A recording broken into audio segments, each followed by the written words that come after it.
Okay, let's unpack this. Imagine a single life, a single voice, one that doesn't just tell a story, but really holds up a mirror to, well, centuries of history, resilience, and that relentless human spirit.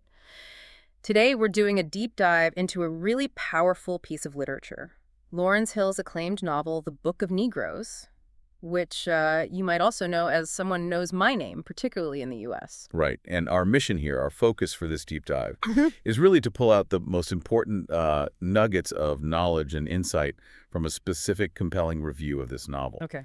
We want to look at what that review highlights as truly essential, truly enduring about the main character's journey. That's Aminata Diallo, exploring all those layers of history, identity, and what freedom even means. And the main source we're using, our lens for this, is a review titled Aminata's Odyssey, a review of the Book of Negroes. It gives us a really remarkable framework to understand the book's impact. It does. So let's start at the beginning. Setting the scene.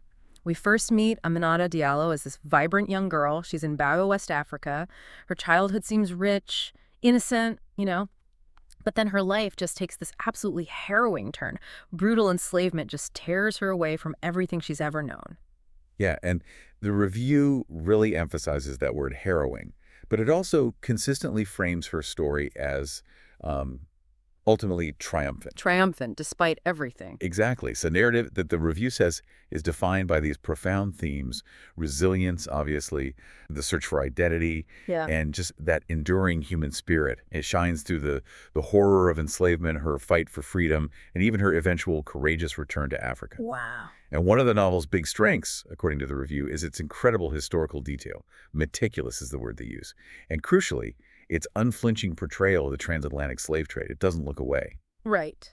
And the review really points out how Hill makes those horrific realities so vivid, specifically through Aminata's own eyes, her experiences. You, as the reader, you witness the absolute nightmare of the Middle Passage, that voyage, Hmm? the dehumanizing conditions on the plantations, and then later the really complex, sort of contradictory world of post-revolutionary America and Nova Scotia. You're immersed. Totally immersed. Yeah. And the review, it really underscores how this detail connects directly to the devastating impact, not just physical impact. Oh, no, not just physical. It's about the deep psychological and emotional toll on Aminata. Yeah. The review suggests this depth elevates her experience beyond just, recounting facts. It forces us, the readers, to confront the full human cost of that history.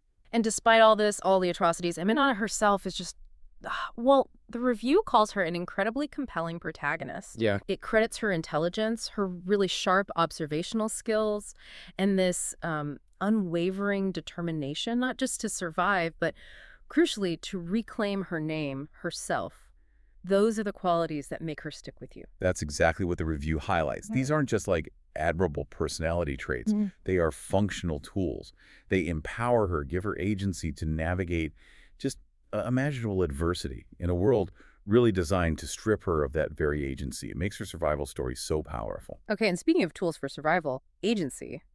The review zeroes in on this historical document that becomes central, the Book of Negroes itself, which, as you said, isn't just a title, it's a real thing. Yes, a real pivotal historical document from the late 18th century. So what was its purpose? Well, it was essentially a register. It recorded the names of Black Loyalists. These were formerly enslaved people who had fought for the British during the American Revolution. Often they were promised freedom in return for their service. And this book listed those seeking passage to Nova Scotia afterward. Oh, so it's literally a book of names. Exactly. And the review really highlights how this actual historical document transforms within the story into this potent symbol. It becomes, a concrete symbol of freedom and a literal testament to the individual identities that the system of slavery tried so hard to erase.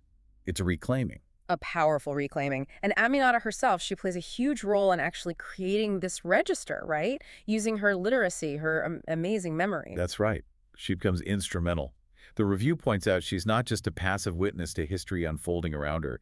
She's an active participant in preserving it, recording these names. So what's the takeaway there, according to the review? Well, a key insight the review offers is how Aminata's contribution really underscores the power of narrative itself, the story, and the critical need we have to remember and record history accurately, especially the stories of those who've been systematically overlooked or silenced. Making sure those voices are heard and enshrined. Precisely, ensuring they're not just heard, but recorded, remembered. Now, Beyond the specific history, the review also notes that Aminata's journey taps into these really deep universal themes, doesn't it? Oh, absolutely.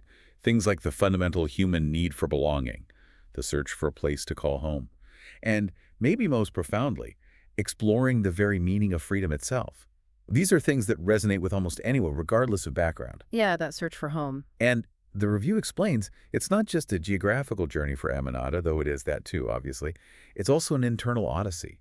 Her struggle, to grapple with her traumatic past, to navigate completely new and often hostile cultures, and just that tireless striving to find a place, any place, where she can genuinely be herself, where her identity isn't constantly under attack. That's central. And the review mentions the emotional depth, too, particularly through her relationships. Loving, but also fraught relationships, formed and broken.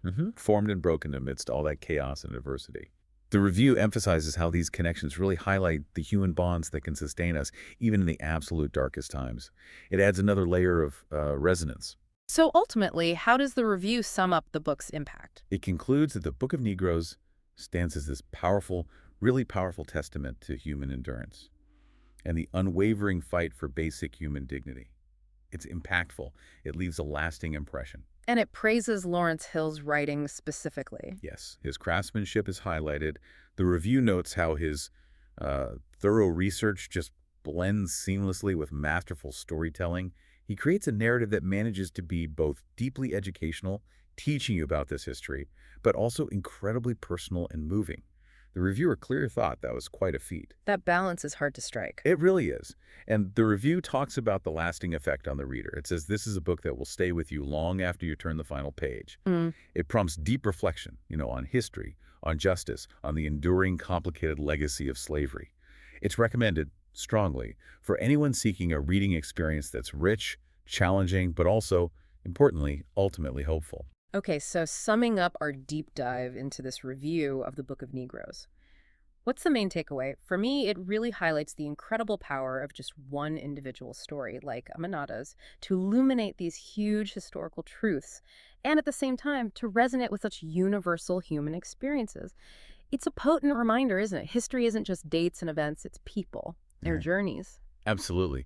And maybe if we connect this to the bigger picture, thinking beyond just the book, what does Aminata's unwavering determination, not just to survive, but to reclaim her name and to actively record history, what does that teach us, especially about the ongoing fight for identity, for recognition in our own time? That is a powerful question to leave us with, something to really consider. We definitely encourage you, the listener, to reflect on these themes: resilience, memory, that search for belonging. And perhaps, yeah, pick up the Book of Negroes or Someone Knows My Name yourself. Embark on Aminata's Odyssey and see these insights firsthand.